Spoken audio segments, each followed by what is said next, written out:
is that case of the eligibility of President Edgar Chagwa Lungu. Upon change of government, there have been judgments that have been to the extent that he is eligible. Now the matter is coming up before court, and someone has raised, the UPND has taken the matter to court to say he is no longer eligible. And you will notice that these 3 judges that have been suspended are judges that are also sitting on that panel. They are judges that sat in the other 4 panels that decided that he was eligible. Now, the reason this is being done is not far from fetch. On the 26th of this month, on the 26th, we are appearing before the Constitutional Court. We are appearing before the Constitutional Court where this matter is supposed to be argued as to whether Edgar Chagwa Lungu is eligible. We are arguing in that matter that he is eligible because you already dealt with this matter.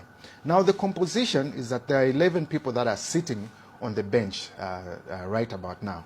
With a suspension of the 3, that leaves us with 9. Of the 9, the majority were appointed by President Hakainde Hichilema.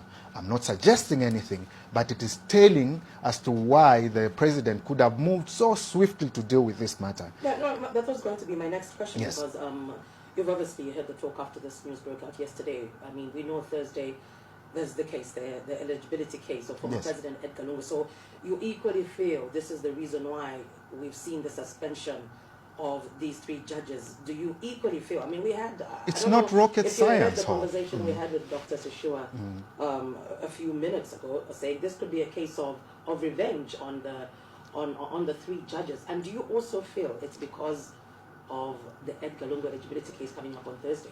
Does this explain the suspension? It's not rocket science. That the reason this is being done is to stop the issue of the eligibility case. President Hakainde Hichilema is determined at all costs to ensure that President Edgar Chagwa Lungu does not appear on the ballot.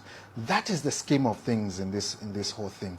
We have seen the grossest interference with the judiciary during the term, this term where Hakainde Hichilema is in office. He has interfered with the judiciary right from the core, and I put the blame on the Chief Justice because he has played along with what the President has wanted to do. As a matter of fact, I'll take this opportunity to call on the Chief Justice to resign. To resign because he has failed to secure the independence of the judiciary. Is there some type of intimidation on the judges? It is. It is some type of, in fact, not some type, it is in fact intimidation on the judges.